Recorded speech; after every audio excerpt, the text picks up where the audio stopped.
سبحان الذی اسری بعبدہ، پاک ہے وہ ذات جو لے گئی اپنے بندے کو راتوں رات مسجد اقصی سے مسجد حرام سے مسجد اقصی تک۔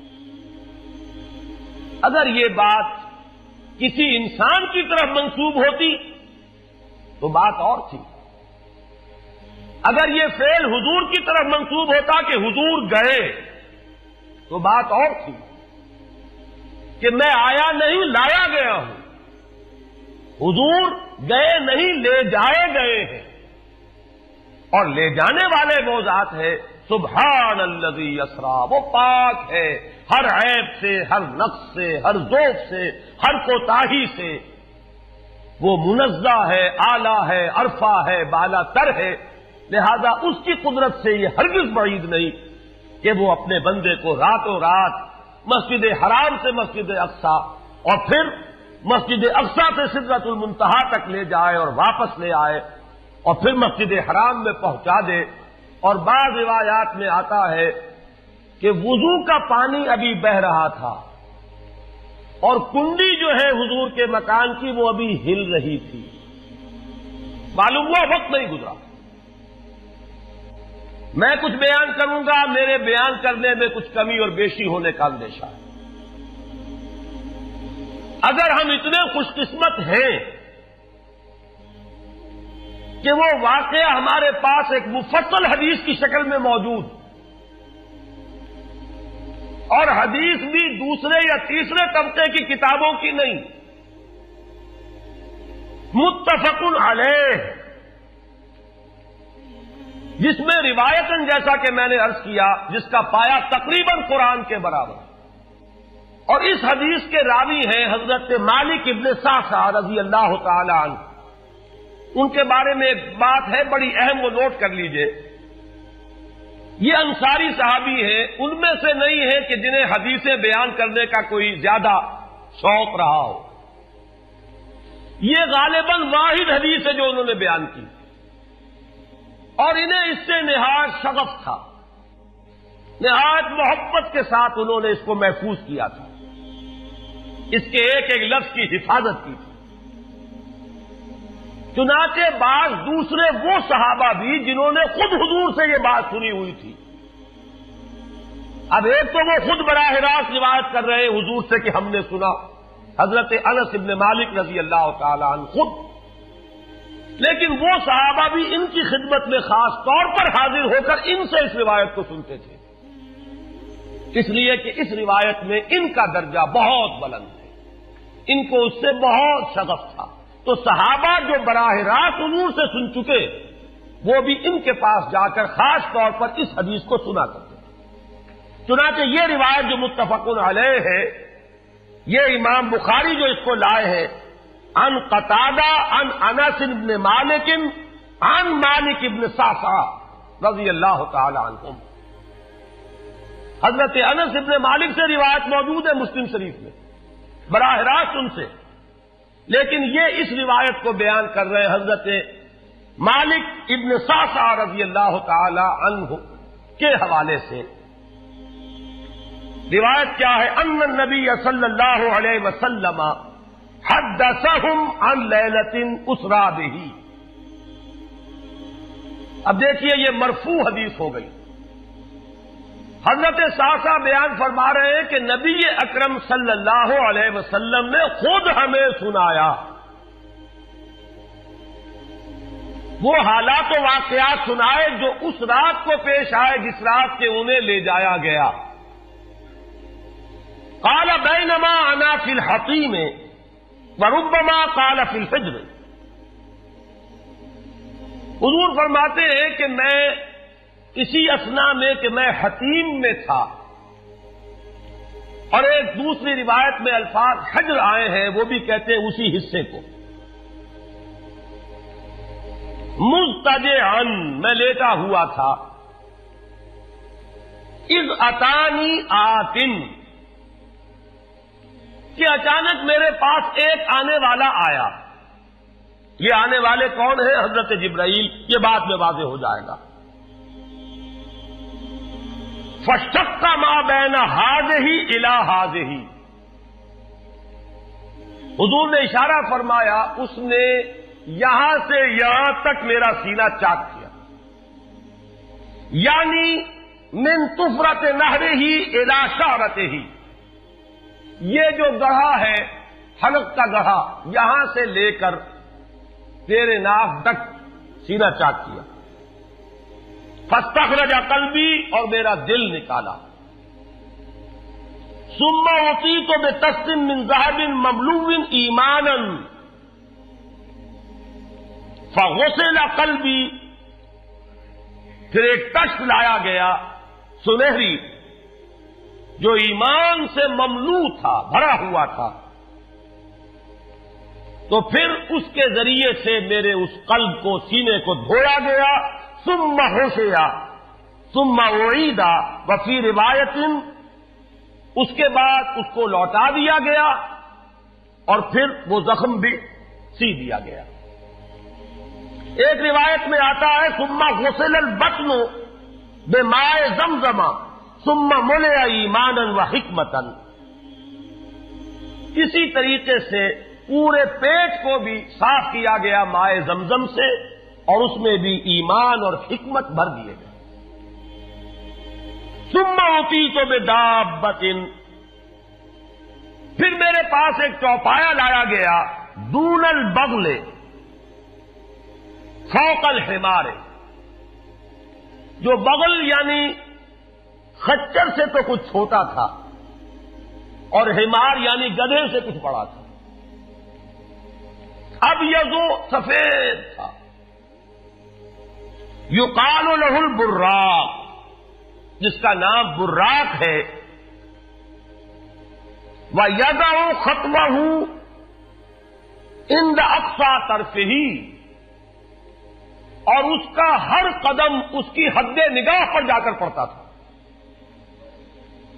فَعِلْتُ عَلَيْهِ، میں اس پر سوار ہوا، فَانْطَلَقَ بِي جِبْرَائیل، اب یہاں نام آ گیا، وہ آنے والے کون تھے؟ پھر چلے میرے ساتھ حضرت جبرائیل، حتی اتی السماء الدنیا، یہاں تک کہ وہ آسمان دنیا تک پہنچ گئے، جو پہلا آسمان۔ اب یہاں دیکھیے وہ روایت میں جو زمینی سفر کا درمیانی حصہ ہے وہ رہ گیا، دوسری روایات سے ہم اس کو جوڑ کر جمع کریں کہ پہلا زمینی سفر ہے، مسجد اقصیٰ تک پہنچے ہیں، وہاں جا کر روایت میں آتا ہے میں نے وہی اپنے اس خچر کو باندھا، براق کو، جہاں انبیاء باندھا کرتے تھے، اور پھر وہاں میں نے نماز ادا کی، بہت سے لوگ جمع ہوئے، میں منتظر تھا کہ کون نماز پڑھائے گا، کہ جبرائیل نے میرا ہاتھ پکڑ کر مجھے آگے کیا، میں نے نماز پڑھائی، اور پھر جبرائیل نے مجھے بتایا کہ یہ تمام انبیاء تھے جو اس دنیا میں مبعوث ہوئے ہیں، اور آج آپ نے ان سب کی امامت کی۔ یہاں سے پھر شروع ہوا ہے وہ دوسرا سفر، لیکن جب پہلے آسمان تک پہنچے، فاستفتح، انہوں نے دستک دی، کھلوانا چاہا، قیل من ھذا، پوچھا گیا کون ہے؟ قال جبرائیل، انہوں نے جواب دیا جبرائیل۔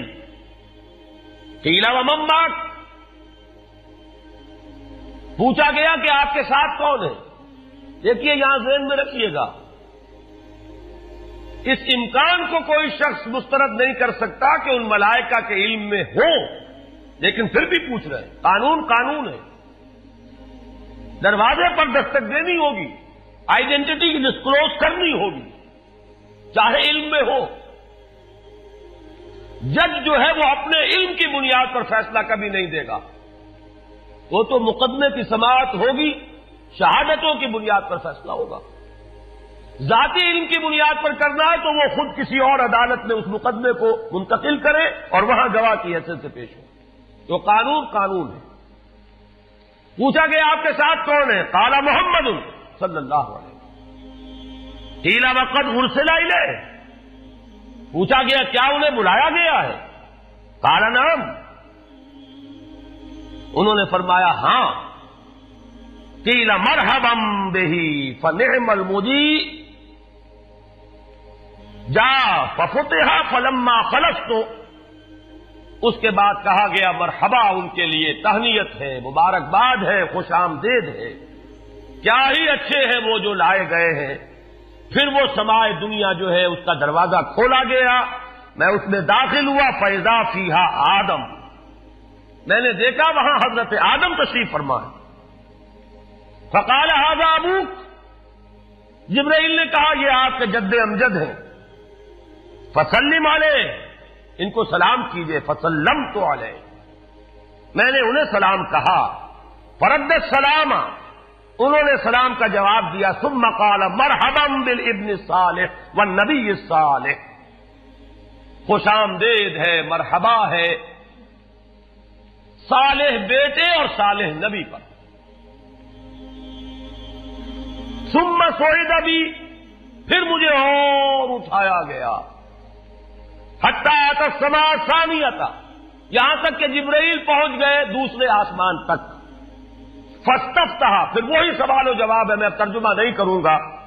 قیل من ھذا، قال جبرائیل، قیل ومن معک، قال محمد، قیل وقد ارسل الیہ، قال نعم، قیل مرحبا بہ فنعم المجیء جاء ففتح فلما خلصت، جب یہ سارا اس کارروائی کے بعد داخل ہوئے ہیں دوسرے آسمان پر، فَإِذَا یحییٰ وعیسیٰ وَهُوَ ابْنَا خَالَةٍ، وہاں میں نے دیکھا کہ یحییٰ اور عیسیٰ ہیں اور یہ خالہ زاد بھائی ہیں۔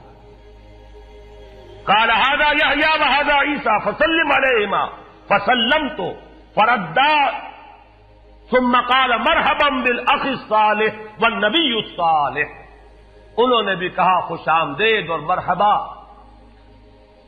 ایک صالح بھائی اور صالح نبی کو، یہاں نوٹ کیجئے گا، حضرت عیسیٰ اور حضرت یحییٰ یہ بنی اسرائیل میں سے، لہذا حضور کو اپنا بیٹا نہیں کہہ سکتے، بھائی کہہ رہے ہیں۔ آدم جد امجد ہیں، انہوں نے بیٹا کہا ہے، مرحبا بابن الصالح والنبی الصالح، وہ نبی تو ہے، سب کہیں گے نبی، لیکن کوئی بھائی کہے گا، کوئی بیٹا کہے گا، ابراہیم بیٹا کہیں گے، موسیٰ وہ بھائی کہیں گے، جن کی نسل سے آپ نہیں ہیں، وہ جو براہ راست نسل چلی آ رہی ہے اس میں جو ذکر کرے گا وہ بیٹے کے لفظ سے کرے گا۔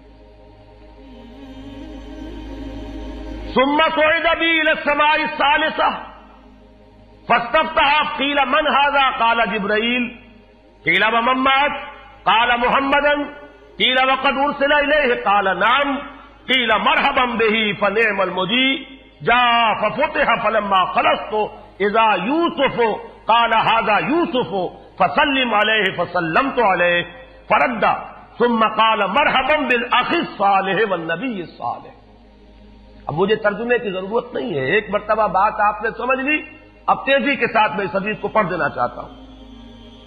ثم صعد بی، پھر مجھے اور بلندی پر لے جایا گیا، حتی اتی السماء الرابعۃ فاستفتح، قیل من ھذا، قال جبرائیل، قیل ومن معک، قال محمد، قیل وقد ارسل الیہ، قال نعم، قیل مرحبا بہ فنعم المجیء جاء ففتح فلما خلصت فاذا ادریس فقال ھذا ادریس فسلم علیہ فسلمت علیہ، فرد ثم قال مرحبا بالاخ الصالح والنبی الصالح۔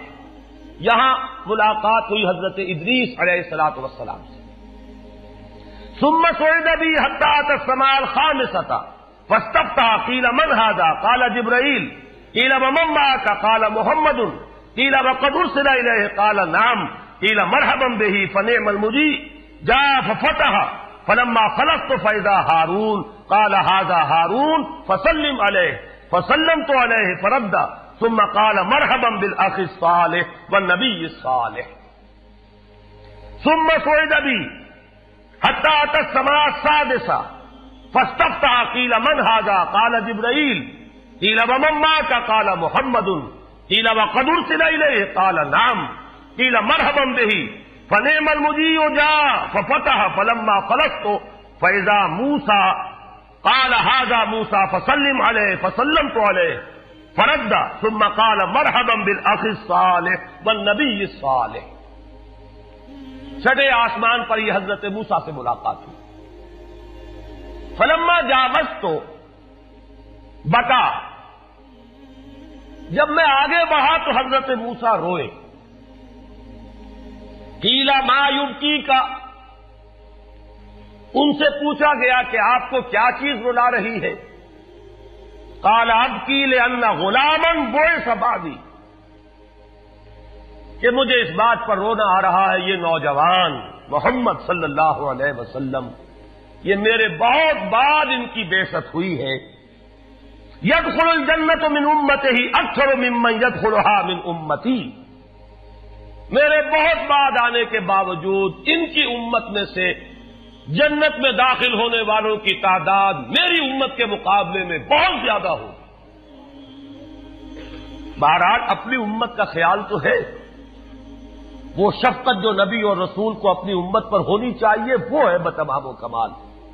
اسے معاذ اللہ کسی حسد پر معمول نہ کیجیے، بلکہ وہ جو احساس ہوا ہے اپنی امت کی محرومی کا، وہ ہے کہ جس نے حضرت موسیٰ علیہ السلام پر یہ کیفیت طاری کی. ثم صعد بی، پھر مجھے اور بلند کیا گیا الی السماء السابعۃ، ساتویں آسمان پر. فاستفتح قیل من ھذا قال جبرائیل، قیل ومن مات قال محمد صلی اللہ علیہ وسلم، قیل وقد بعث الیہ قال نعم، قیل مرحبا بہ فنعم المجیء جاء. فلما خلفت فاذا ابراہیم قال ھذا ابوک ابراہیم فسلم علیہ، فسلمت علیہ فرد السلام ثم قال مرحبا بالابن الصالح والنبی الصالح. حضرت ابراہیم نے پھر استقبال کیا، خوش آمدید صالح بیٹے اور صالح نبی کے لیے. ثم رفعت، اب ذرا یہاں نوٹ کیجئے گا، یہاں صعد تو نہیں آیا، صعد بھی نہیں آیا، رفعت. پھر مجھے اور بلند کیا گیا الی سدرۃ المنتہا. یہ سدرہ منتہا ہے جس کا ذکر ہے سورۃ النجم. اسی سدرۃ المنتہا کے پاس جنت ماوا ہے، وہ جس کا وعدہ کیا گیا ہے، جو ٹھکانہ بنے گی اللہ کے نیکوکار بندوں کا، جس میں وہ رہے گا ہمیشہ ہمیش. فادخلوها خالدین، وہ بھی وہی ہے. پھر اٹھائے گئے حضور بیت المعمور تک. ثم اعطیت باناء من خمر واناء من لبن واناء من عسل. پھر میرے سامنے یہ بیت معمور کیا ہے یہ بھی جان لیجئے. یہ در حقیقت اس سماء سابعہ پر، ساتویں آسمان پر خانہ کعبہ کا اصل جو ہے اللہ کا گھر، جس کا یہ ظل اور سایہ اس دنیا میں ہے، خانہ کعبہ، یہ ہے وہ بیت المعمور، جس کے بارے میں ایک اور روایت میں الفاظ یہ آئے ہیں، اس میں روزانہ 70,000 فرشتے داخل ہوتے ہیں، اور جو فرشتہ ایک مرتبہ داخل ہوا ہے آج تک اسے دوبارہ داخل ہونے کی نوبت نہیں آئی. اسی طریقے سے وہ فرشتے ہیں جو طواف کرتے ہیں خانہ کعبہ کا. پھر جان لیجئے یہ ہماری نگاہوں سے مخفی عالم غیب کی ایک دنیا ہے اپنی جگہ، چاہے ہمیں نظر نہ آئے. پھر میرے سامنے 3 برتن لائے گئے، ایک دودھ کا اور ایک شہد کا اور ایک شراب کا. فاخذت اللبن، میں نے دودھ والا پیالہ اٹھا لیا. قال ہی الفطرہ، حضرت جبرائیل نے توثیق کی کہ یہ ہے اصل میں آپ کا انتخاب درست ہے، یہ فطرت ہے. فطرت اللہ التی فطر الناس علیہا، یہی جو فطرت انسانی سے قریب ترین شے ہے اس کا آپ نے انتخاب کیا. اتت انت علیہا و امتک، اسی فطرت پر اے محمد آپ بھی ہے اور آپ کی امت بھی ہے. ثم فرضت علیہ صلوات 50 کل یوم. ایک اور روایت میں الفاظ آئے ہیں، اس میں اس کی وضاحت نہیں ہے کہ 3 چیزیں حضور کو یہاں عطا کی گئی.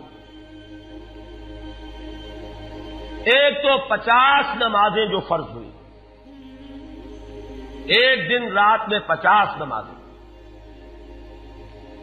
اور ایک سورہ بقرہ کی آخری 2 آیات جو تحفہ اللہ نے دیا محمد کو امت کے لیے صلی اللہ علیہ وسلم. آمن الرسول بما انزل الیہ من ربہ والمؤمنون کل آمن باللہ وملائکتہ وکتبہ ورسلہ. یہاں سے لے کر آخر تک فانصرنا علی القوم الکافرین تک یہ 2 آیات یہ جنت کے خزانوں میں سے 2 خزانے ہیں جو شب معراج کو عطا ہوئے ہیں محمد الرسول اللہ کو بطور تحفہ امت کے لیے. اور تیسری بات یہ کہ اے نبی آپ کی امت کے لیے یہ خصوصی بات ہے کہ آپ کی امتیوں کے گناہ کبیرہ بھی بغیر توبہ کے معاف ہو سکیں گے. یہ خصوصی تحفے ہیں جو امت کے لیے لے کر آئے محمد صلی اللہ علیہ وسلم. 3 تحفے نماز جو اس معراج میں فرض ہو رہی ہے اور اسی کو حضور کہہ رہے ہیں الصلاۃ معراج المؤمنین. اہل ایمان کے لیے یہ بمنزلہ معراج ہے. اس میں پھر روایت میں تفصیل آ رہی ہے. واپس جب آئے ہیں حضرت موسیٰ سے ملاقات ہوئی اور انہوں نے یہ فرمایا کہ یہ 50 نمازیں بہت ہیں, مجھے تجربہ ہے, تمہاری امت اس کا تحمل نہ کر سکے گی, واپس جاؤ درخواست کرو کم کرواؤ. حضور گئے, 10 نمازیں اس میں معاف ہوئی, 40 ہوئی. پھر یہی بات ہوئی, پھر بھیجا حضرت موسیٰ نے, پھر 30 ہوئی, پھر 20 ہوئی, چوتھی مرتبہ پھر وہ 10 اور پھر 5 رہ گئیں. اس پر بھی حضرت موسیٰ نے یہ کہا اب بھی جاؤ یہ بھی بھاری ہے. حضور نے فرمایا مجھے شرم آتی ہے, میں اتنی مرتبہ جا چکا ہوں, مزید اب جانے سے حیا محسوس کر رہا ہوں. تو ندا آئی کہ یہ 5 ہی 50 کے برابر ہیں. ہمارے ہاں قول بدلا نہیں جاتا. یہ 5 جو ہے در حقیقت یہ قائم مقام ہے ان 50 کے کہ جو اول ہم نے فرض کی تھی. یہ 50 ہی شمار ہوں گی اگر ان کا انسان ان پر مداومت اختیار کر لے. میں آخری جملہ آپ کو اس کا سنا دیتا ہوں. فَأُمِرْتُ بِخَمْسِ صَلَوَاتٍ كُلَّ يَوْمٍ فَرَجَعْتُ إِلَىٰ مُوسَىٰ فَقَالَ بِهَا بِمَا أُمِرْتُ بِخَمْسِ صَلَوَاتٍ كُلَّ يَوْمٍ قَالَ إِنَّ أُمَّتَكَ لَا تَسْتَطِيعُ 5 صَلَوَاتٍ كُلَّ يَوْمٍ وَإِنِّي قَدْ جَرَّبْتُ النَّاسَ قَبْلَكَ وَعَالَجْتُ بَنِي إِسْرَائِيلَ أَشَدَّ الْمُعَالَجَةِ. میں نے بنی اسرائیل کا حتی الامکان معالجہ کیا, ان کے حالات کو درست کرنے کی کوشش کی, لیکن مجھے تجربہ ہے یہ 5 بھی نہیں جھیلی جائیں گی. فَارْجِعْ إِلَىٰ رَبِّكَ فَاسْأَلْهُ التَّخْفِيفَ, مزید تخفیف چاہیے لِأُمَّتِكَ قَالَ سَأَلْتُ رَبِّي حَتَّىٰ اسْتَحْيَيْتُ وَلَٰكِنِّي أَرْضَىٰ وَأُسِلُّمُ قَالَ فَلَمَّا جَاوَزْتُ نَادَىٰ مُنَادٍ ابزیت فریضتی وخففت عن عبادی. متفق علیہ. مجھے ندا آئی کہ میں نے اپنے بندوں پر تخفیف کی. اس میں وہ ذکر نہیں ہے, دوسری روایت میں ہے کہ ساتھ ہی وضاحت ہو گئی کہ یہ 5 نمازیں بھی 50 کے برابر ہے. میری بات نہیں بدلی گئی ہے, وہ در حقیقت میں نے اسی 50 کا رتبہ جو ہے ان 5 کو عطا فرما دیا. یہ روایت ہے جو متفق علیہ ہے. روایات کثیر, جنت اور دوزخ کے جو مشاہدات کرائے گئے وہ بہت تفصیل سے دوسری روایات میں, لیکن کسی اور روایت کا استناد کے اعتبار سے, اسناد کے اعتبار سے وہ درجہ نہیں ہے جو اس روایت کا. باقی میں نے مسلم شریف کی روایات میں سے اور تفاصیل آپ کو سنائی ہے. یہ ہے واقعہ. پھر حضور واپس آئے ہیں, وہیں بیت المسجد اقصی میں آئے ہیں, پھر واپس تشریف لائے ہیں, اور اس کا میں بیان کر چکا ہوں دوسری روایات میں کہ وقت بالکل نہیں گزرا, کہیں روک دیا گیا ہے, پوری کائنات کو کہیں تھام دیا گیا. یہ بات تو وہ ہے جو آج سے پہلے بھی سمجھ میں آ سکتی تھی کہ شاید کسی ایک جگہ پر پوری کائنات کو روک دیا گیا. وقت بالکل نہیں گزرا کسی کے لیے, لیکن جیسا کہ میں نے عرض کیا اس وقت تو یہ بھی سمجھ میں آتا ہے کہ سب کے لیے وقت گزر رہا ہو اور صرف محمد الرسول اللہ کے لیے نہ گزرے صلی اللہ علیہ وسلم. آج یہ بات بھی سمجھ میں آ سکتی ہے, لیکن یہ ہے کہ قرین قیاس وہی پہلی بات ہے. کہ اس میں پورے اس وقت کے لیے وقت کی رفتار کو روک دیا گیا ہو. وہ مسئلہ یاد آ گیا کہ آگے بڑھو یا وقت کی رفتار روک دو. تو یہ وقت کی رفتار ہے جو محمد الرسول اللہ صلی اللہ علیہ وسلم کے لیے روک دی گئی. اس کے بعد جو ہنگامہ ہونا چاہیے تھا وہ ہوا. صبح جب حضور نے فرمایا کہ یہ میرے ساتھ واقعہ پیش آیا ہے تو جو رد عمل ہونا چاہیے تھا وہ ہوا ہے. یہاں تک بھی ہوا ہے کہ بہت سے مومنین صادقین متزلزل ہو گئے. مشرکین نے کفار نے بغلیں بجائیں کہ اب ہمیں موقع مل گیا. معلوم ہوتا ہے ابھی تک تو شک ہی کی بات تھی کہ ان کو کچھ خلل دماغی کا عارضہ ہے. اب تو ثابت ہو گیا, کسی شک کو شبے کی گنجائش نہیں. چنانچہ اب آپ اس کا اندازہ کیجئے, یہ واقعہ مکے میں بیٹھ کر بیان کیا جا رہا ہے. امتحان لیے گئے ہیں. اچھا اگر گئے تھے تو بتاؤ مسجد اقصی کے ستون کتنے ہیں, وہاں کی کھڑکیاں کیسی ہیں. حضور فرماتے ہیں, ایک حدیث موجود ہے کہ میں گھبرا گیا, اس لیے کہ کس کو یاد رہتا ہے. مسجد اقصی میں جا کر حضور ستون تو نہیں گن رہے تھے, لیکن یہ کہ جب پوچھا جا رہا ہے تو مجمع میں تو ہو سکتا ہے کہ تالی پٹ جائے کہ اچانک اللہ تعالی نے میرے سامنے مسجد اقصی کو کر دیا. اب میں دیکھ کر بتا رہا ہوں اور لوگ دنگ ہو رہے ہیں. اب دیکھیے وہ مشاہدہ جو میں نے عرض کیا تھا, مشاہدات بے شمار ہیں. جنت سامنے لے آئی جاتی ہے اور آگ سامنے لے آئی جاتی ہے, جہنم سامنے لے آئی جاتی ہے, مسجد اقصی سامنے لے آئی گئی ہے, جن میں سے ہر سوال کا جواب حضور نے مشاہدے سے دیا ہے. اسی ضمن میں وہ واقعہ آتا ہے کہ حضرت ابو بکر کے پاس گئے لوگ دوڑے دوڑے. وہ یہ سمجھتے تھے کہ اگر یہ پالا ہم مار لیں تو پھر ہماری جیت ہے. ابو بکر کو اگر ہم متزلزل کر دیں تو پھر گویا کہ ہمارے لیے کوئی اور پرابلم نہ رہے گا.